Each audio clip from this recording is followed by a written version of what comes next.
we will hear the story of our group's prisoner of conscience in the Philippines. Amy will introduce the idea of developing empathy in children through storytelling. And we have a professional storyteller who will expand on this theme. We also have drama.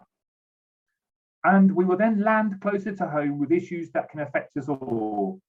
And finally, and so powerfully, we meet Casey Bailey, the quite brilliant Birmingham Poet Laureate. So grab a drink, sit back as we travel through Voices for Change. So as John's mentioned, you've all been muted for the benefit of the performers, and we would suggest that you switch off your video camera to limit the distraction, and hopefully this improves the experience for everyone. Our first item, our first performer, is going to be the Nina Simone classic, I Wish That I Knew How It Feels to Be Free, which will be sung by Rob Harper. Welcome, Rob.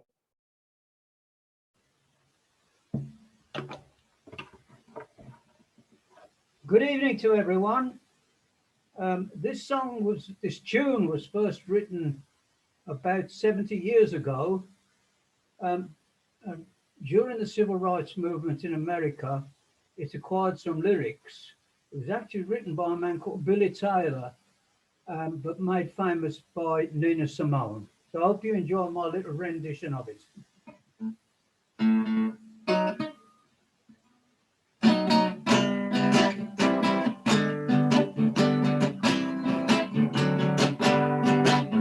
I wish I knew how it would feel to be free.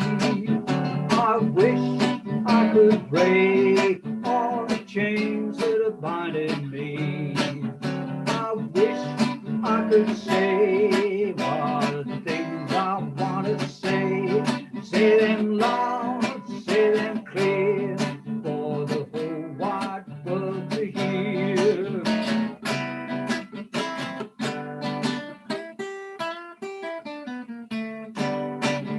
I wish I could share all the love that's in my heart, really all the things that are keeping us apart.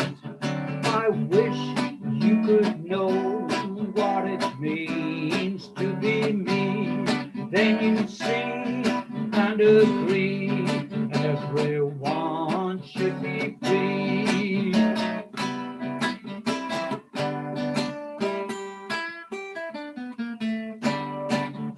I wish I could be like a bird up in the sky. How sweet it would be if I found that I could fly. I'd fly to the sun and look down at the sea.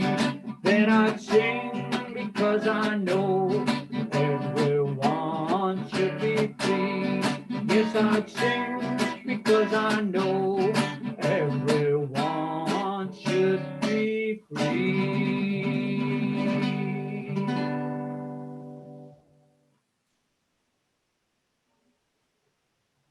Rob, thank you so much. That was wonderful. A real cracking start to the evening. Thank you so much. I'm sure that's got people tapping their feet along. Superb. So our next performer will be well known to a lot of you.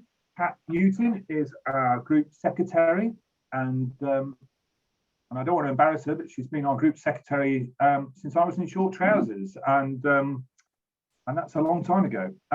And we probably couldn't function as a group if it wasn't for Pat's continual hard work in keeping us updated on just about everything that Amnesty International sends through.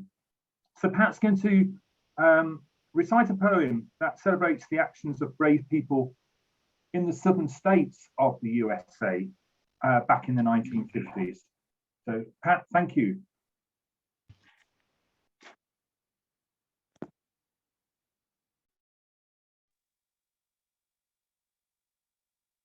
Hang on. Thank you, Rob. That was great.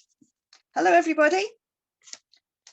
My words are not my own words. They are linked to the life experiences of others whose stories need to be told. We're talking about change.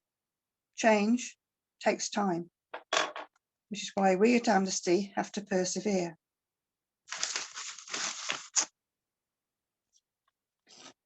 December 1st, 1955, our freedom movement came alive. And because of Sister Rosa, you know, we don't ride in the back of the bus no more.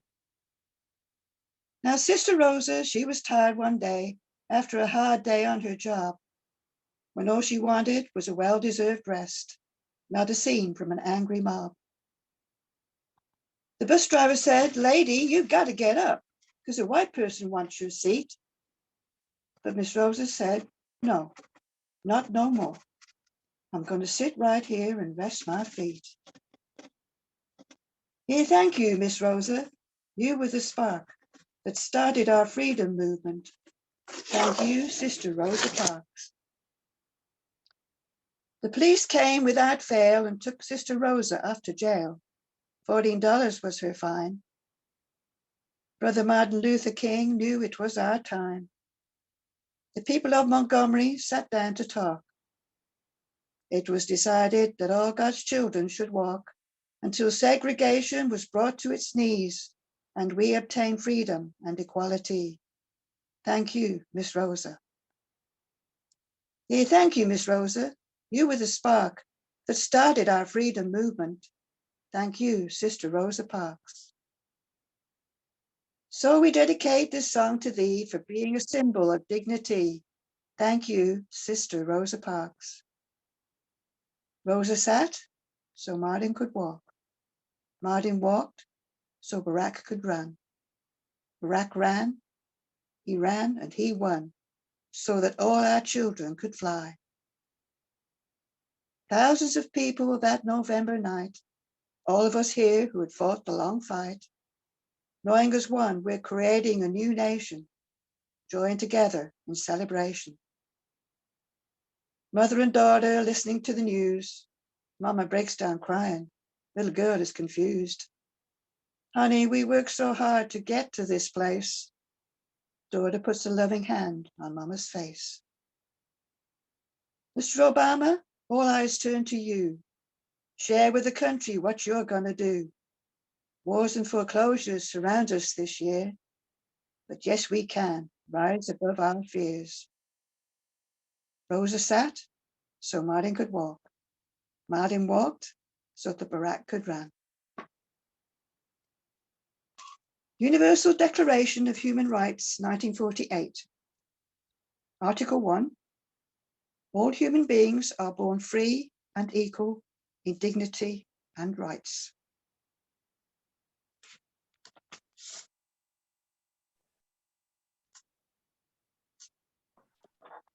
Pat, thanks. That's very poignant, and to put people in the picture, we're going to hear other parts of the Universal Declaration of Human Rights, and obviously Amnesty International's mandate is based on the UN Declaration. So really, really good stuff.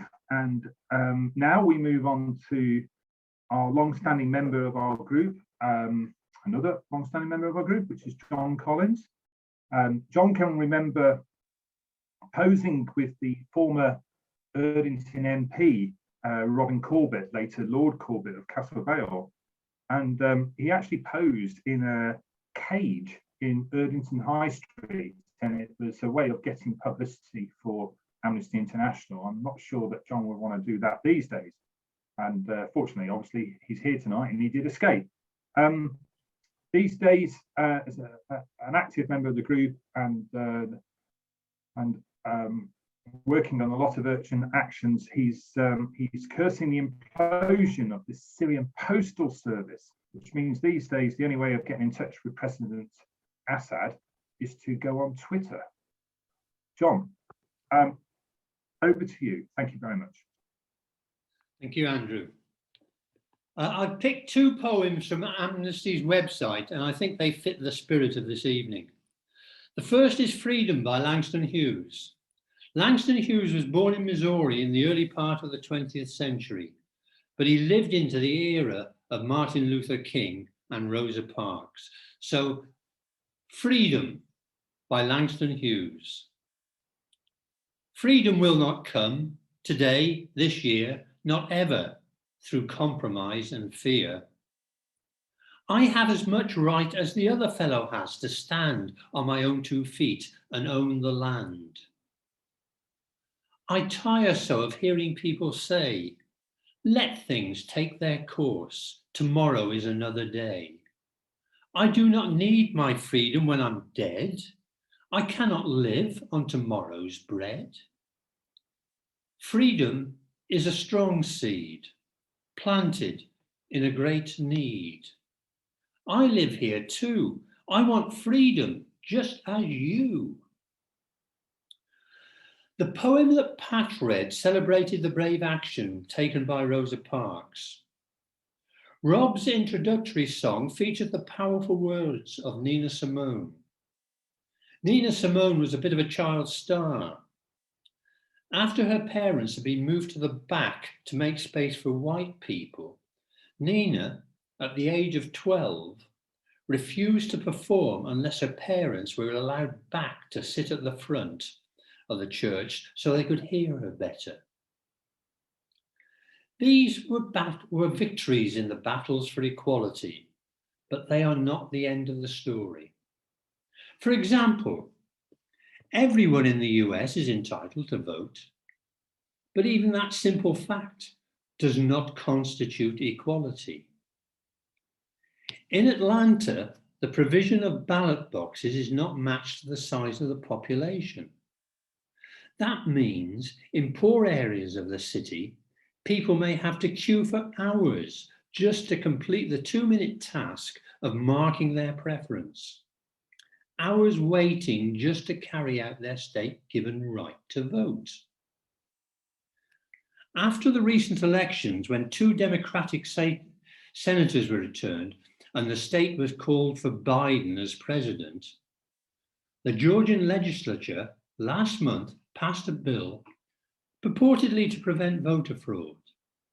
But voter fraud is a self-serving fabrication. Among its many unnecessary restrictive clauses, one seems particularly odious and discriminatory. The offering of food or water to people waiting in line to vote will from now on be a criminal offence in Georgia. My second poem is by James Berry, who arrived in this country from Jamaica in the 1940s. People Equal by James Berry. Some people shoot up tall. Some hardly leave the ground at all. Yet people equal, equal. One voices a non-sugar tomato, another is sweet mango. Yet people equal, equal. Some people rush to the front. Other people feel they can't, yet people equal, equal. Blow hard on some people, they fall. Hammer others, you meet a wall, yet people equal, equal. One person will sit on a star. Others never get that far, yet people equal, equal. Some people never take off with their show. Others are always on the go, yet people equal, equal. United Nations Universal Declaration of Human Rights, Article 2.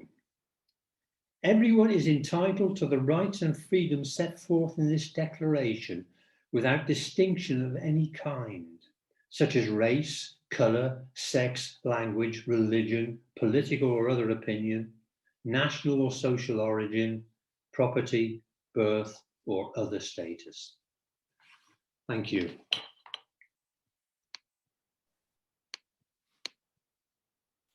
And thank you, John. Yes, you're quite right. There's still a long way to go, even in a country which is the most vocal defender of democracy. And actually hearing you recite the Amnesty poem it just reminded me that over the years we've sent letters to different countries across the world for people who have been imprisoned simply for writing a poem, which has been interpreted by the government as unfriendly and anti the government, etc. So it just goes to show that we should be fortunate, but of course we're not fortunate, because it's the Universal Declaration of Human Rights that allows us to have the freedom of speech, but in some countries that's denied to people. So now we move on. As I mentioned earlier on, Amy, because children are never too young to be introduced to the concept of respecting others. And Amy Turner, who used to go into schools on behalf of the Amnesty Group to talk about Amnesty International and related subjects. Now, as a mother, she knows how to talk to young children. So Amy will read now from a children's book, which shows how to develop empathy at an early age. Thank you, Amy.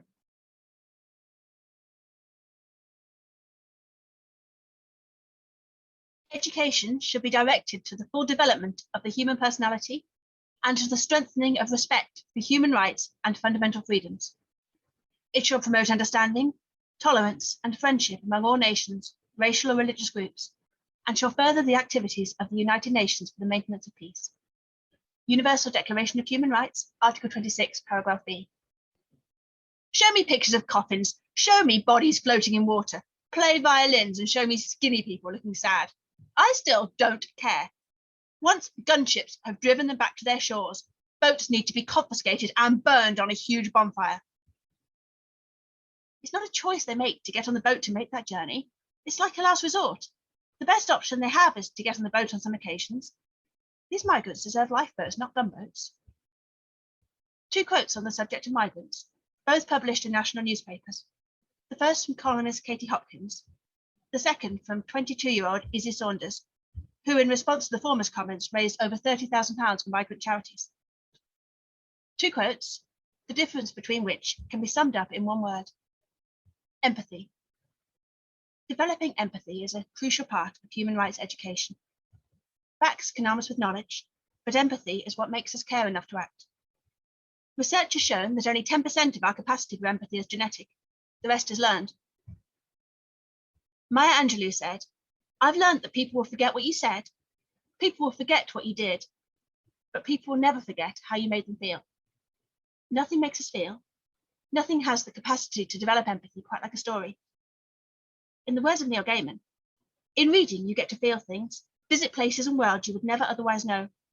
You learn that everyone else out there is a me as well. However, this isn't always the case.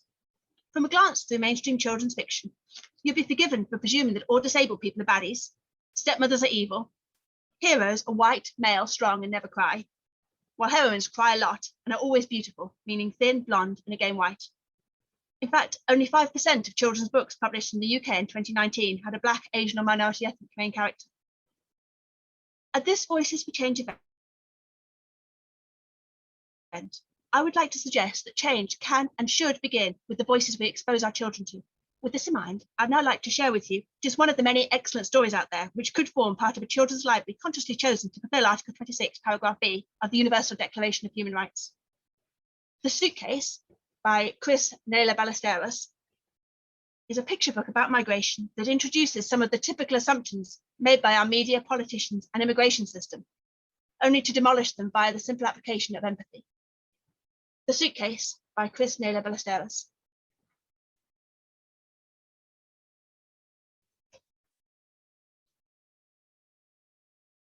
A strange-looking animal arrived one day, looking dusty, tired, sad, and frightened. He was pulling a big suitcase. "Hey, hi there. What's in your suitcase?" "My suitcase? Well, there's a teacup." "A teacup? There's a big suitcase for a little teacup." "Yes, I suppose it is. But there's a table for my teacup and a wooden chair for me to sit on too."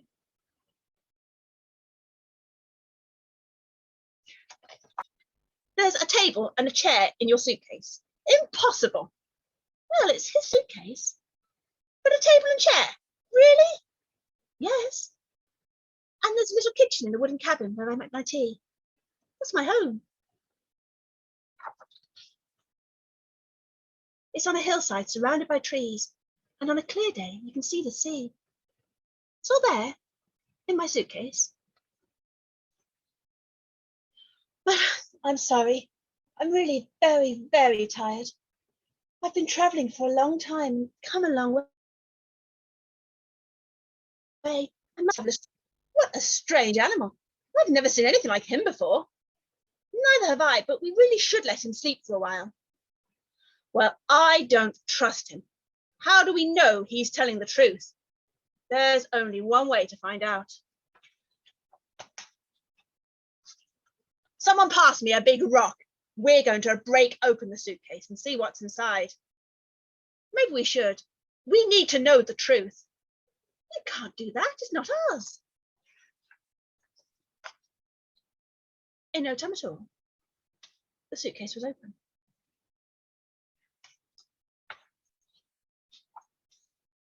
See, a broken teacup and an old photograph.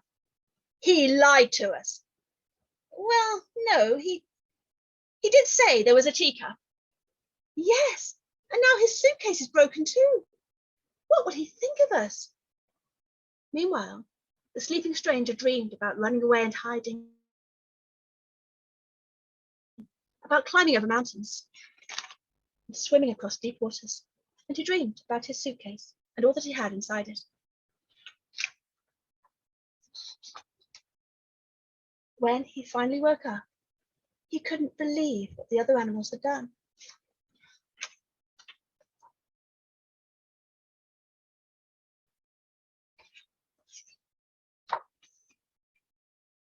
I'm sorry I broke your suitcase. We fixed it as best we could. And we've been busy while you were sleeping. We hope you like it. Thank you. It's perfect. There's just one tiny problem. We're going to need more teacups. Thank you. And thank you, Amy. That was lovely, and it's great to include the importance of the message across all generations. And now, in a different vein, we have Christine Genders. Christine has been a supporter of Amnesty for many years, and we are delighted that she is bringing her storytelling skills to this festival tonight. Thank you and welcome, Christine. I have to admit I'm not a very good supporter. I have got the T-shirt though, to prove that I have been a member, but I've not been very active for quite a while, which is wrong of me because Amnesty is doing wonderful work and it's really, really needed. So, my story begins in the evening of a day. A young man was walking home after a long day working in the fields. He was tired. His belly was rumbling with hunger. And he wondered what there would be to eat when he got home. One thing he knew however much there was, he would be able to eat it twice over because there just was never enough. Although he worked all the hours he could, they struggled to make ends meet. As he turned a corner, there was a new restaurant there. And he stood breathing in this wonderful, savory aroma of food, fragrant with herbs and spices. Oh, he had never eaten food that smelt like that. He couldn't really imagine what it would taste like. His mouth was watering. And as he stood there, he heard a shout. You there? What are you doing? And he opened his mouth, he opened his eyes, and in the doorway of the restaurant, there was the restaurant owner, a small, fat man, looking at him. "What are you doing?" And the young man said, "Oh, I'm smelling the food that you're obviously serving in your restaurant. It smells delicious." And the owner looked at him, he said, "You're smelling my food?" "Yes," said the young man. "You haven't paid for it. You need to pay me if you're smelling my food." The young man said, "How can I? I only smelt it. I haven't got any money." And before he knew it, that restaurant owner had gripped his arm and he was saying, "You'll come to the judge now." And he dragged him to the house of the judge. The judge was sitting there at his evening meal. And the restaurant owner said, "This young man has stolen from me. He has stolen the smell of my food. He refuses to pay for it." And the judge looked at the young man. He said, "Is this true?" The young man said, I just breathed in as I walked down the road. I couldn't help it." The judge said, "That's no excuse for stealing. Yes, you must pay this man. His food is very expensive. Tomorrow you will be in my court first thing in the morning with 2 silver coins." The young man said, "I've never even had 1 silver coin. How can I pay that?" And the judge said, "If you don't pay, you'll go to jail." So the young man was walking home, his heart in his boots. He couldn't believe what had just happened. It was so unfair. He didn't know what to do. He was thinking about his family, what would happen to them if he went to jail. And suddenly he felt a hand on his shoulder and he looked and there was Nasruddin. And Nasruddin said, "My friend, what is wrong? I can see from your face something very bad is happening with you." And the young man just poured it all out. And Nasruddin listened and then he said, "Go home, enjoy your meal and sleep well. I will be with you tomorrow in court." And the young man was so grateful. He went home and he was halfway through his meal before it struck him. What could Nasruddin do? He was as poor as the rest of them. And so when he went to bed, he did not sleep well. He tossed and he turned and he worried all night long. But when Nasruddin had left him, he'd been busy. Nasruddin had helped so many people. And now he went to all of those that he'd helped. And he asked them for a favor. And they gave him what coins they had. And he made a careful note of every single coin. The smaller the coin, the more important he knew it probably was. And when he had enough, he went to the money changer and he changed all those tiny coins into 2 silver pieces. He put them carefully into a pouch and put that pouch carefully into his pocket. The next morning, there he was when the young man arrived at the court. He said, "You let me do the speaking for you."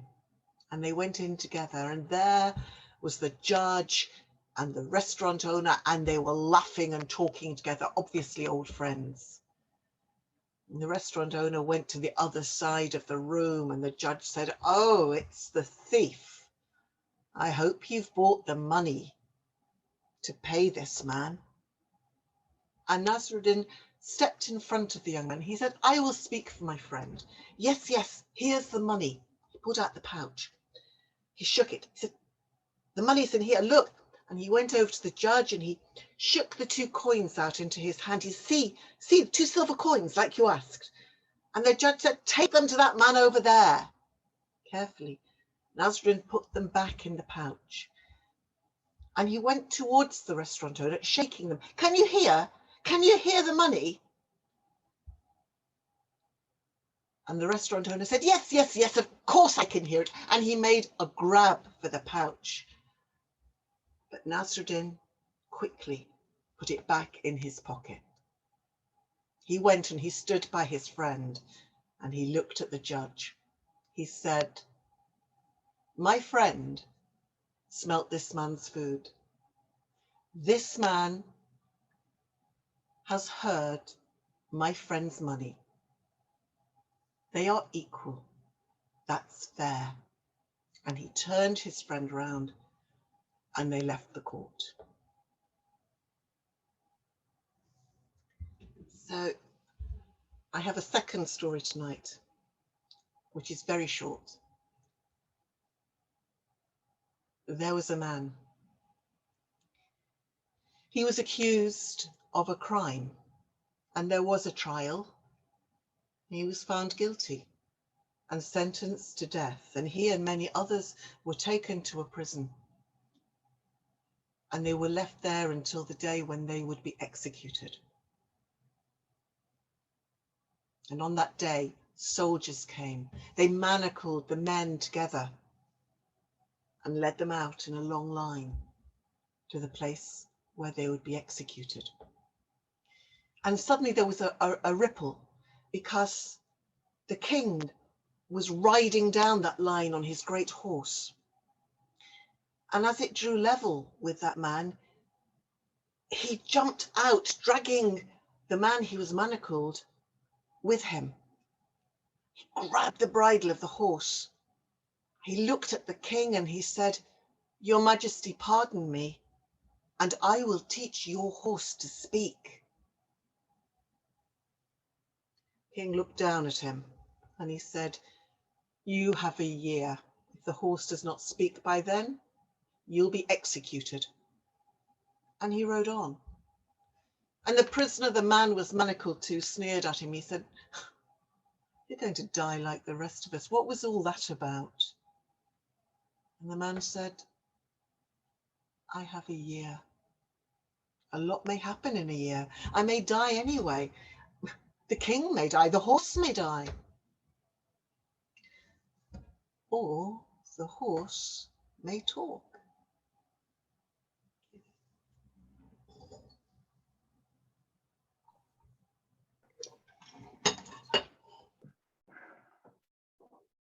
Christine, that was great, and there's getting a lot of applause there.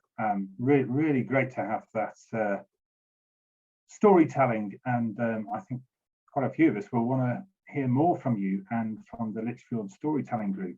So yeah, Mimi's just put, that was so cool, loved it. I think we all loved it. Thank you so much. It's great to have this variety this evening. We really are getting quite a diversity and a mixture. Excuse me. So I'm pleased to introduce now Linda Hegge, who's been, again, another long-term campaigner for our group, and she's actually been the caseworker for a number of different prisoners of conscience that have been adopted by our Sutton group, which includes from Myanmar, former Burma, which is sadly far too often in the news yet again, Uzbekistan, and currently in the Philippines. So, Linda, I'm going to let you take over now. Thank you very much indeed. Thank you, Andrew. I'd like you to introduce you. All right, John, can you let me share, please?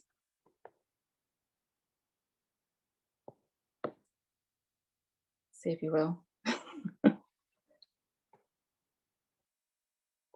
Thank you, John.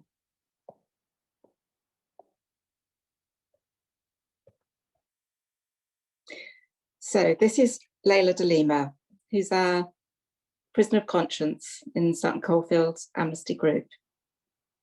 She's a human rights activist, politician and law professor who has been a senator in the Philippines since 2016. Under previous presidencies, she has been chair of the Philippines Commission on Human Rights and Secretary of Justice. Duterte became president of the Philippines in 2016. Since February 2017, Leila De Lima has been in detention, arrested and charged for purported links to the drugs trade. She denies all charges. 4 years later, and still no trial. Recently, one of the 3 charges against her was dropped for lack of evidence from the prosecution. Leila De Lima has long been a critic of President Duterte. Her arrest occurred only days after she received international awards for her campaign against extrajudicial killings in connection with the so-called war on drugs waged by Duterte's administration. Amnesty International, along with other human rights organizations, has designated her a prisoner of conscience. And just to remind you, that is someone who has been unjustly imprisoned because of who they are and what views they have expressed, and who have not used or advocated violence. Her case is also currently under examination by the Inter-Parliamentary Union on the Human Rights of Parliamentarians, which is concerned about acts of intimidation against her, as well as lack of due process in proceedings against her and violation of freedom of expression. We at Sutton Coldfield Amnesty, along with 5 other Amnesty groups around the UK, would welcome your support in campaigning for Leila De Lima's immediate and unconditional release. This may be through sending pre-prepared letters to authorities in the Philippines, writing to your MP, sharing on social media, or sending messages of solidarity to Leila De Lima. Those messages, we know, can make such a difference to the morale of the person in detention. Universal Declaration of Human Rights, Article 9. No one shall be subjected to arbitrary arrest, detention, or exile. Article 19. Everyone has the right to freedom of opinion and expression. If you would like to add your voice to supporting Leila De Lima and human rights in the UK and around the world, please visit our Amnesty International Sutton Coldfield website. There you will find information about Leila De Lima, and we've made it really easy for you. There's a letter you can download and send to your MP with concerns about her detention and the human rights situation in the Philippines. Do it the good old-fashioned way, print it off, get it in the post to your MP at the House of Commons, or of course email it. But do remember to add your address, otherwise you'll never hear from them again. Every letter can make a difference. Why not join us for a meeting? We're currently on Zoom, of course, but second Tuesday of the month, or ask to be on our email circulation list for news, actions and events. All contact details are on our website. And you don't have to be an Amnesty member to join us, but maybe after tonight, you might consider it. Thank you.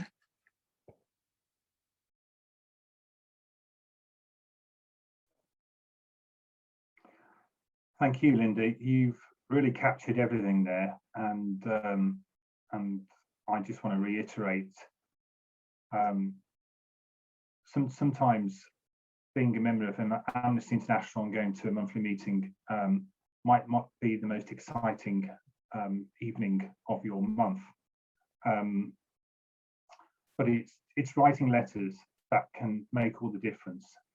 We've had feedback from prisoners of conscience. You know, the letters got through.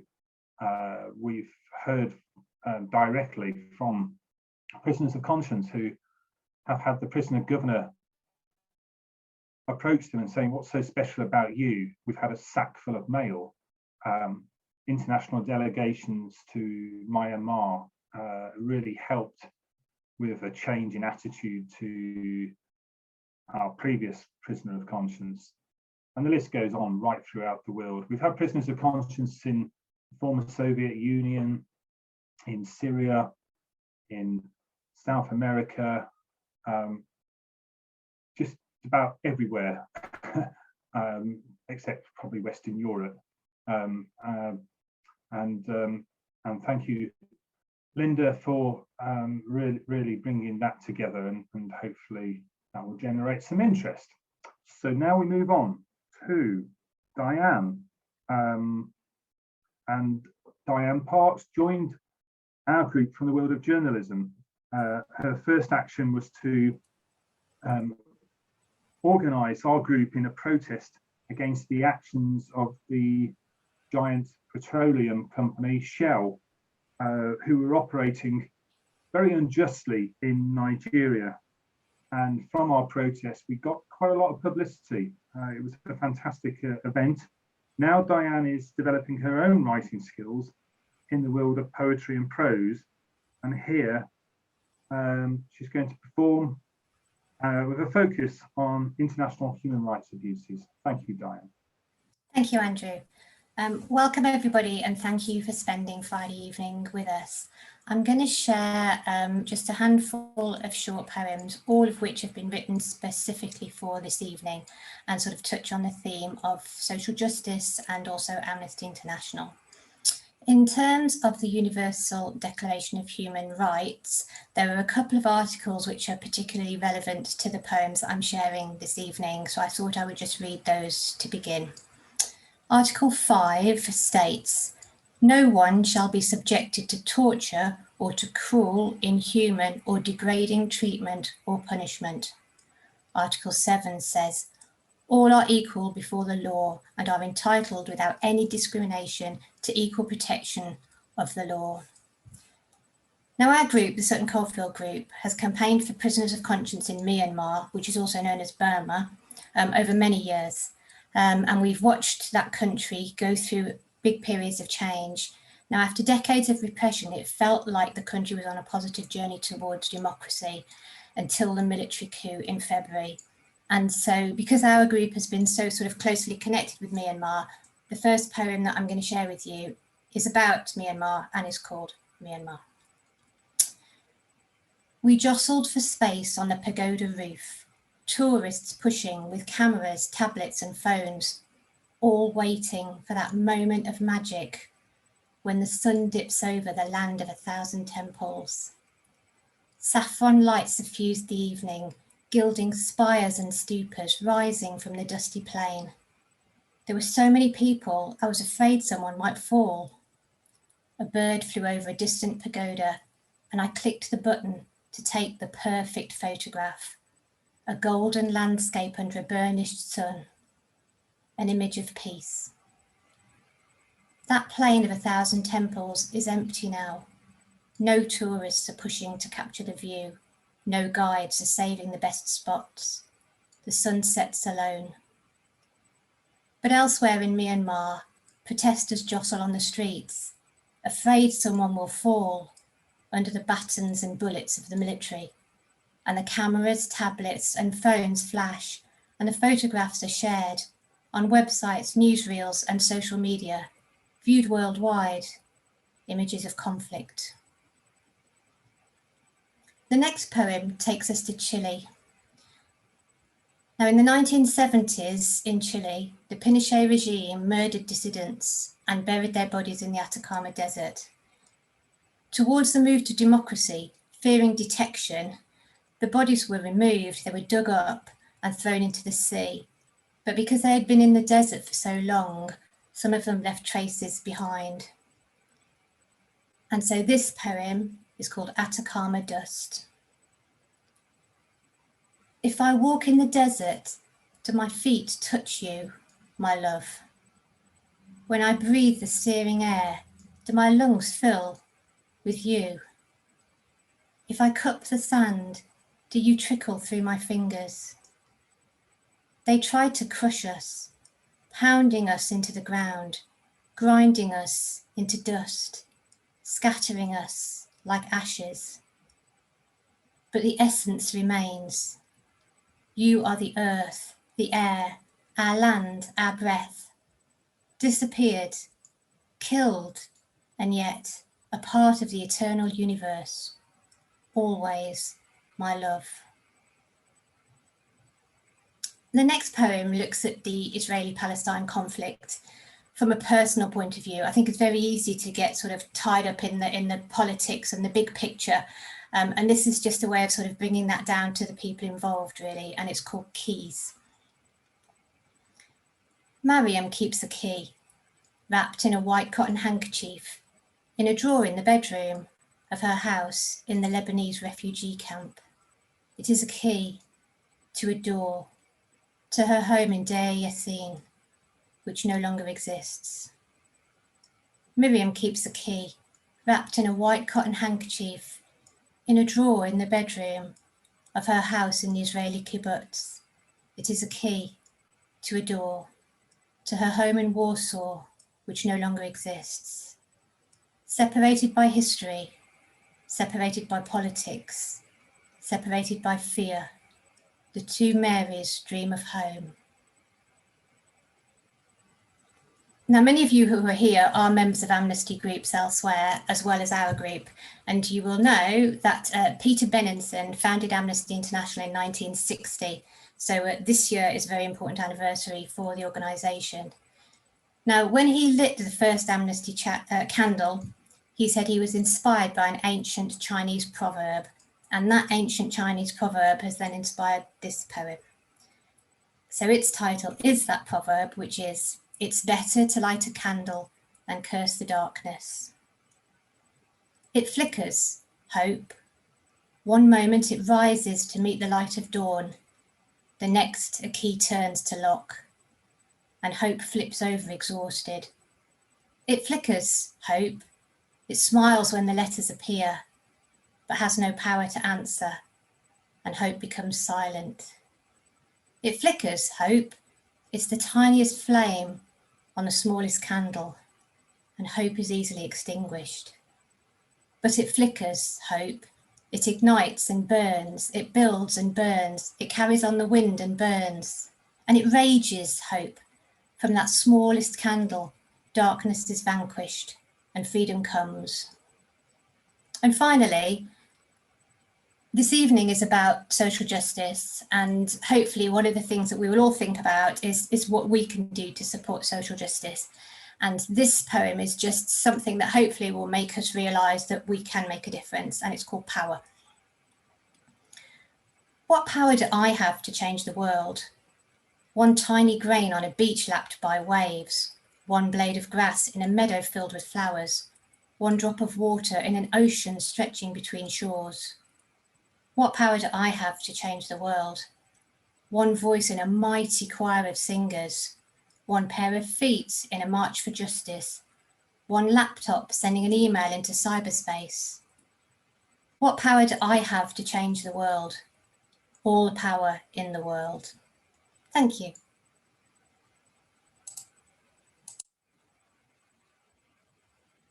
Well, thank you, Diane. Thank you for those beautifully crafted and poignant poems. We're honoured that you are a member of our group, and the applause are coming in there, and rightly so. Fantastic. Thank you.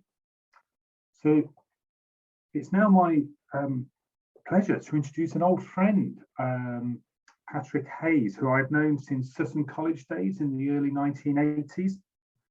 Patrick is well known in the Erdington, North Birmingham area. He's got a very impressive CV. He's an established writer. He's an award-winning playwright. He's had radio and film productions, and he's also been performing himself since, I think, around 1983. Interestingly, he's also performed for Amnesty International at Poem and Pints evenings that we've had in some of our Sutton pubs. We've used the Royal in Sutton, we've used the Station pub, and Patrick in recent years has been performing as Napoleon. I believe he's available for not just Amnesty International events, but for weddings, funerals, bar mitzvahs, so do look him up. Tonight, he's going to be joined by Bella Hamblin and Amanda Perkins to relate a drama which is now set in Highcroft Hospital, but what at the time was one of the workhouses in Birmingham. So I'm going to pass this on now to John to introduce. Hello, and thank you for such a lovely introduction, Andrew. And just to add to that, the tales that you're going to hear in a few moments' time is actually from a forthcoming book called Tales Yet to Be Told. It's a series of ghost stories based on the old workhouse in Erdington. So, and I've very fortunate to have a wonderful cast with me as well when we produced it. Bella Hamblin, Sean Connolly and Amanda Perkins. Hi, we'll be reading an extract from Patrick Hayes's latest book, Tales Yet to Be Told. Patrick is an author and playwright, and this is his latest collection of chilling ghost stories. In Tales Yet to Be Told, the main characters are Father Michael, an Irish Catholic priest who falls ill when staying at a remote monastery in Brittany. It's during the course of his illness where he meets Dr. Florence, a young French doctor.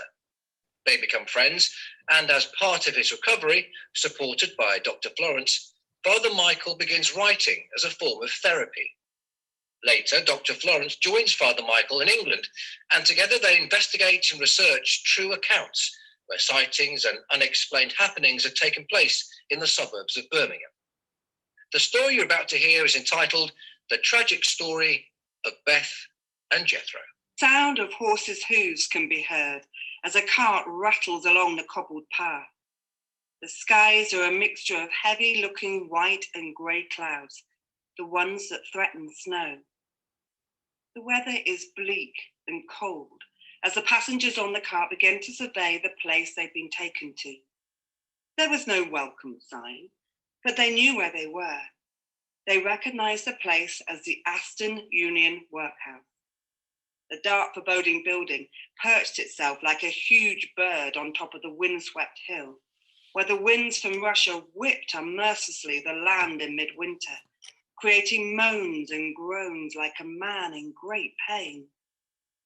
The passengers on the cart, Jethro, Beth, and their 3 young children, continued to look at the stretches of the brickwork and the large rectangular-shaped windows that ran in a neat row along the sandstone-coloured building. They remembered all those months ago when it was summer. They were approaching the city after leaving their rural Warwickshire home, and from the fields they could see a spire of a tower that sat on a square-shaped solid brickwork. The tip of the spire was painted green and could be seen from miles around. People in search of work left their native shires and fields of England and made their way to the city. The spire they saw that day wasn't an abbey or a cathedral, a place of safety and sanctity. The sight they saw that day didn't give them hope or a sense of a new, exciting chapter in their lives. It was a symbol of dread, a dread that the good Lord Jesus must have felt when he saw Golgotha, the place of the skull. As they walked past the field that day under the warm summer sun and the blue sky, Jethro was determined to avoid any such tragedy. He had worked the land for years, was good with his hands. Surely there would be many a factory owner in the city that could use his skills. Beth had her skills too. She was skilled with a needle and thread, worked hard and was a good wife and mother. With newfound optimism, he brushed aside the creeping thoughts of workhouse life. He banished the images of living on bread and gruel with a wicked beadle master overseeing everything that he did. That was summer, when the season matched his optimism. But now it was winter, and fortune had not been kind to Jethro, Beth, and the children. The cart pulled up with its final jolt. Jethro began to clamber down. Beth shivered with the cold, and the children tried to hug her soft, warm body, tugging on the shawl that covered her head and shoulders. Jethro helped Beth and the children down from the cart. The sound of their hobnailed boots crunched on the cobbled stones. The cart pulled away, drawn by the weary horse and the silent driver. The sound of the hooves echoed once more around the courtyard. They watched the horse and driver drive under the archway and back onto the road, back into a world they would never see again. The sound of a heavy door was opened, and they turned around. The large door was shaped like the bow of a boat, like the doors found in churches. Jethro, Beth, and the three children looked up. They saw a rather portly man, dressed in black with shiny buttons that shone from a large pleated overcoat. They recognized him straight away. He was the beadle, the master of the workhouse. Behind him stood a stern, middle-aged woman dressed in black, who wore a white cotton cap on her head. A bunch of large iron keys hung from her thick leather belt. She looked sternly at the family, eyes that came from a face that may have tasted a few crumbs of joy in the past. But that plate was now certainly empty. The portly man gazed at them from the stone steps and with a wry smile said, "Welcome to the Aston Union." Jethro removed his hat and nodded. We're the Ashfield family, sir, fallen on our times. Haven't we all, Mr. Ashfield? Haven't we all? He said with a tone of sarcasm. Begging your pardon, sir, if circumstances had been different. They say that and all of them. Now, you better come in. Jethro smiled at his wife, picked up a large sack, ushered the children to his side and began to walk up the steps. Not that way. The beadle bellowed, enjoying his authority. I shall take you around the back. He pointed to his left, pointing to a side route. The family began to move in that direction. What do you think you're doing? Begging your pardon, sir, we're only doing what you bade us, sir. Oh, we do have a lot to learn. You and the boy go to my left, your wife and the two girls to my right. We're to be separated, sir? Yes, of course. As you say, times are hard. It costs enough to feed mouths. And there are more mouths every day, I can tell thee. Although no doubt you are wed in holy matrimony, we don't want any more wastrels. But, sir, I'm going to come good again. They all say that. The beadle sneered. The archway of tears, so called, as it was a place of no return. Also, families were divided by gender and housed separately. Look, sir. Jethro showed him his large hands.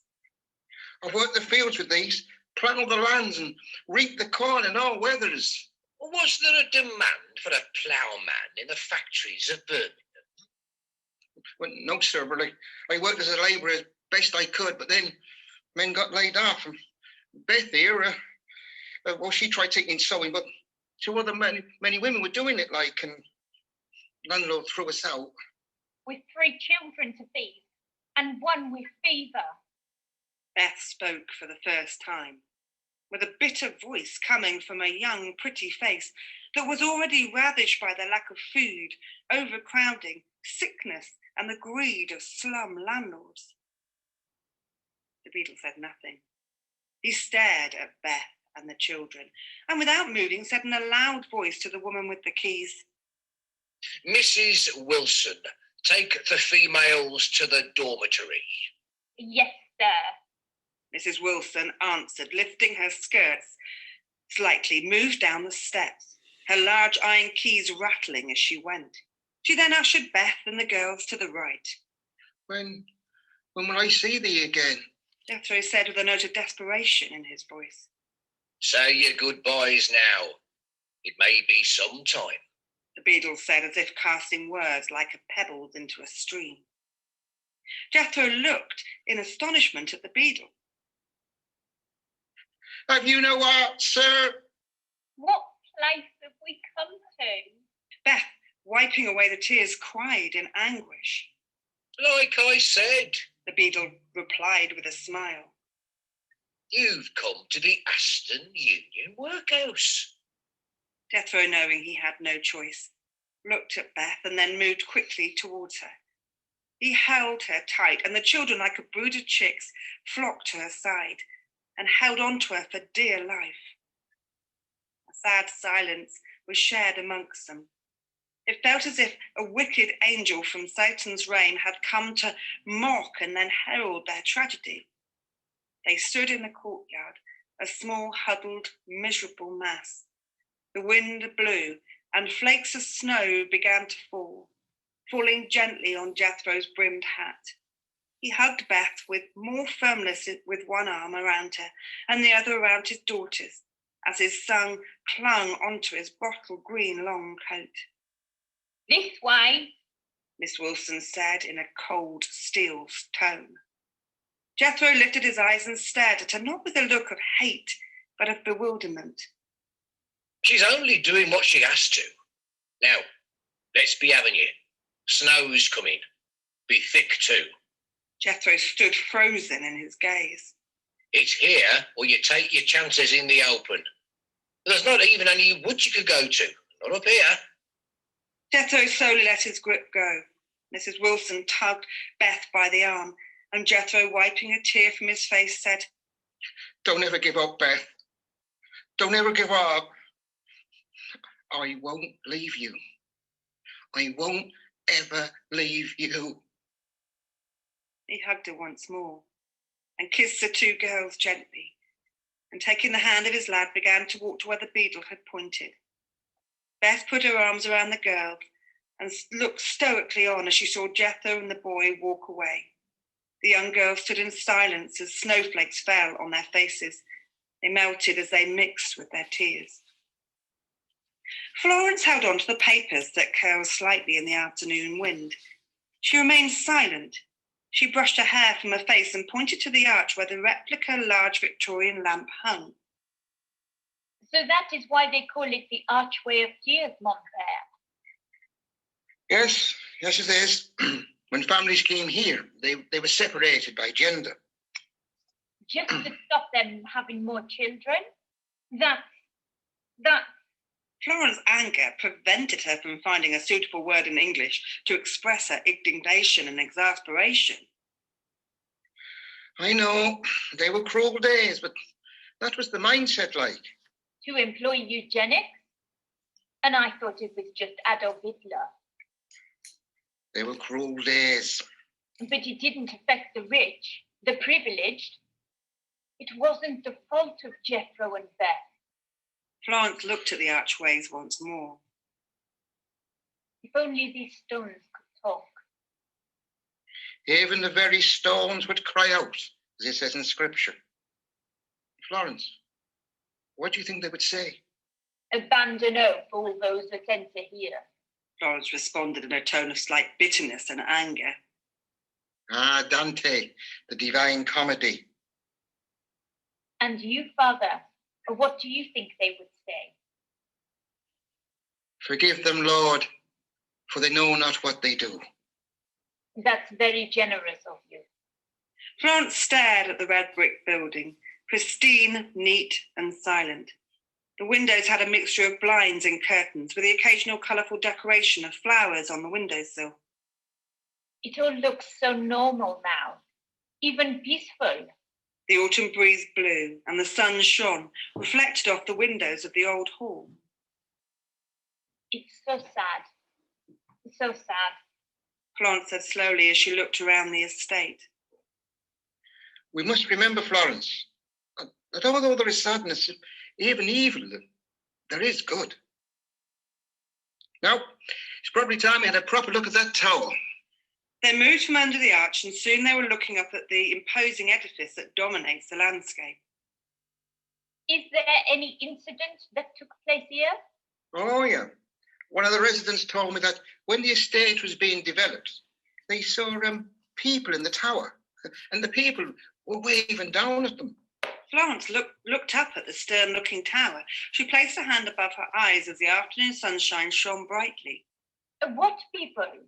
Well, They couldn't really tell, but there was a group of them, a woman as well as a man, and some children too. Oh, were they stuck up there? But that's what the resident thought. So the resident went to get help. She went to get one of the builders on site and told him. And he said that it was impossible that people could be up there. Florence stopped looking at the tower and turned to Father Michael. Why? The floor was rotten and had collapsed some time ago. They hadn't put a new one in. So if there were people up there, they'd be standing on fresh air. So where the new houses are, Jethro and Beth could have worked. Yes, it's possible. They might have seen each other in the distance. Florence stared at the row of new houses. A man walked past with his dog. Oblivious, thought Florence, of the cries and pain that lay in the stones. It's probably time to go now, Florence. Milo will be thinking what's happened to us. After walking several yards, Father Michael suddenly stopped and said, It's not a bad old view, is it? Florence looked out onto the distance, onto the city. Evening clouds gathered, which brought the mantle of night. The lights, they are pretty, Florence said quietly as the wind blew once more. They looked on in silence, transfixed by the avenue of lights on the motorway. You can see the BT Tower and the Rotunda building all lit up. Father Michael stated as he pointed to the city that lay in the distant valley. The red light on top of the BT Tower and the other mixture of bright colours mesmerised them. Father? Yes, Florence? Jethro, Beth and the children. Yes? It is a true story, isn't it? I like to think so, and in a way it wouldn't matter. Why not? Because there is 1,000 Jethros and 1,000 Beths. And they mustn't be forgotten. Florence turned around and stared at the stern Victorian tower. She then shivered with the cold. I know. There's a chill in the air. We better go. Florence put her hand in her coat pockets and hunched her shoulders to keep warm. They both began to walk back to the car. She looked around. Then she stopped, as if she could hear a voice. What place is this? What is this place? The distraught words drifted into the gathering twilight. She walked on. Would you believe it?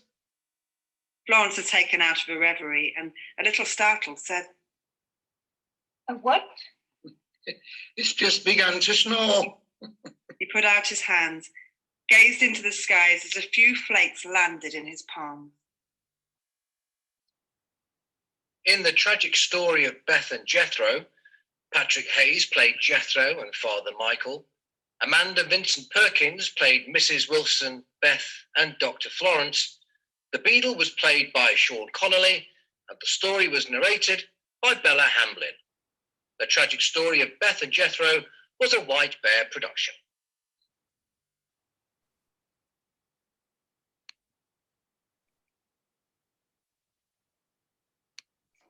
So thank you, Patrick, Sean, Amanda and Bella. So well read by you all. Brilliant story, and as Patrick says, cruel days. I have to say, Patrick, you certainly look the part as a priest. I'm sure everybody, you will be pleased to hear that Patrick will hear anyone's confession and give absolution for a small donation to Amnesty after performances. So now I'm delighted to introduce Geraldine, who has written poetry about issues that can feel closer to home, impacting our human needs, our communities, and our environment. Welcome, Geraldine.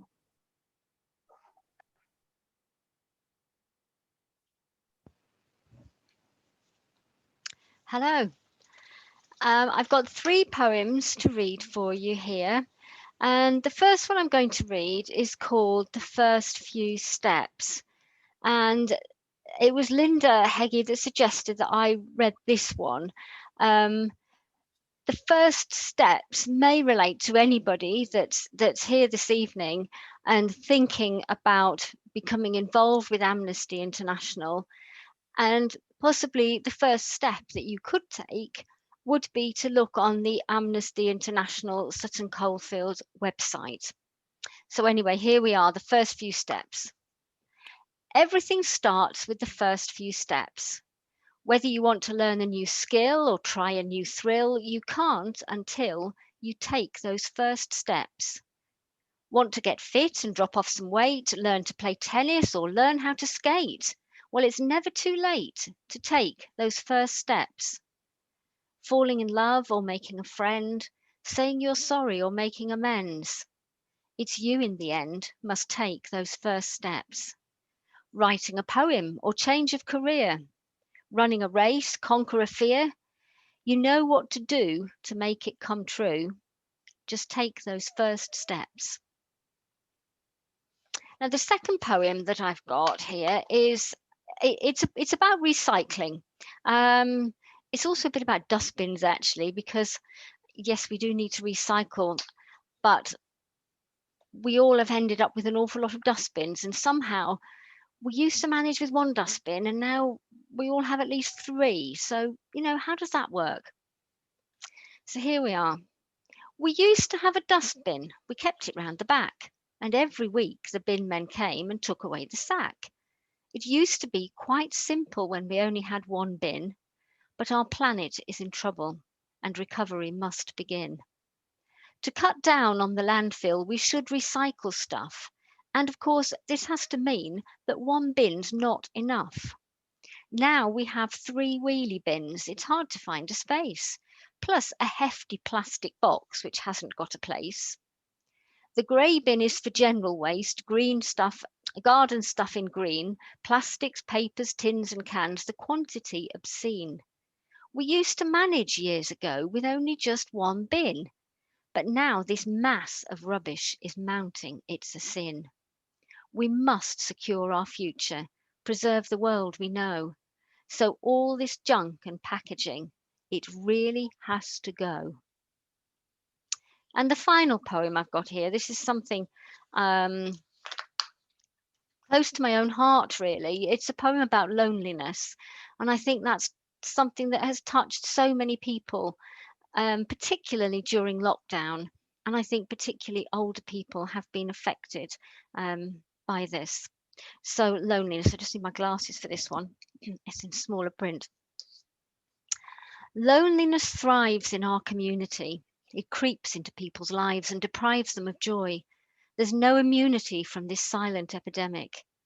The elderly, most of all, will fall victim to the empty solitude that damages and desolates. We should be ashamed. We should all be blamed.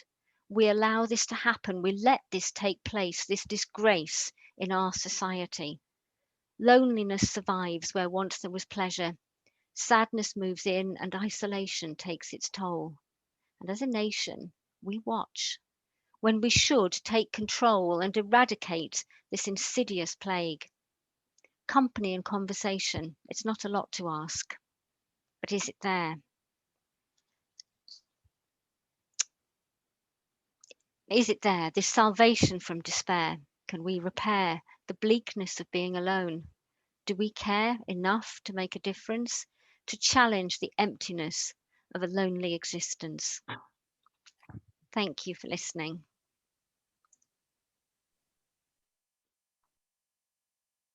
And Geraldine, thank you for performing those. I'm sure they will resonate with a lot of people, and it was great that you've captured so many people's plight during the COVID pandemic and lockdown. There were people who were isolated but were able to get out, and a lot of those opportunities have long gone. And partly because services are being cut due to austerity, and the justice takes many forms. And it's great that you reminded us that it's injustice within our own society, that people are so isolated. So we now move on to our final act. And I have to say, it is well worth waiting for. I'm really pleased that we have We have Casey Bailey, who I mentioned at the very beginning. He's the Birmingham Poet Laureate. For those who have attended our Poem and Pints evenings over the last few years, we've been really fortunate to have always been able to acquire the Birmingham Poet Laureate to perform at our Poem and Pints evenings. And they've always done it with great pleasure and obviously for free. And they've never let us down. And Casey, you're about to hear now, won't be performing live. It is a recording, and it might seem a little bit quiet at the start, but don't fret, it will soon gain normal sound level. Hi guys, my name is Casey Bailey, and this short poetry set is for the Sutton Coldfield Amnesty International Group. This first poem is called Frameless, and it is written for the detainees and former detainees of Guantanamo Bay. Caged men cheered as my feet drummed the corridors. They think that I left that day. Think when their bodies travel home, heart beating in their chest, they will be free. I know different. There is a newspaper article in a frame at home. It is 6 years old. Speaks of my release, my freedom. Here in this room with no frames on the walls, I kneel in prayer, knowing that I can't be free. In this hollow ribcage of a room, I roar like my stomach during my last hunger strike, and like then, nobody can hear. No one listens to the emptiness trapped in these bones. My son was 15 the first time I met him. He saw a stranger, not a father, a victim, not a leader. He saw emptiness at the back of my eyes where parents hold love. Maybe this is why I travel here. When the pillow holds my head at midnight or noon, when traffic makes me pause without distraction, when his mother holds me like she held on to hope. Nervous, enclosed spaces like the one that they put me in open spaces like the one that they snatched me from, scared to be happy. There are people whose bodies, heart beating, still pace those hollow ribcage rooms. If you torture a person for a day, you'll ruin their year. If you torture a person for a year, you will equip them with the tools to torture themselves forever. They will show no more mercy than you taught them. In my home, they sit around my flesh, talking of freedom. I stare at frameless walls, knowing I'll never have it. My second poem is called Mutual. I am 15 seconds into this YouTube video. The Syrian boy who looks no more than 15 says the same thing for the third time. Please do not think us to be savages. At least this is what the subtitles say. This time he elaborates beyond the statement. Please do not think us to be savages.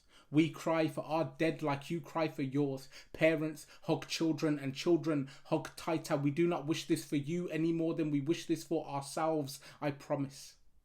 Please do not think us to be savages. Do not think the people who hurt you are people who represent us. They are not. We do not smile for your pain. Some will, but not us. We take no joy in your death.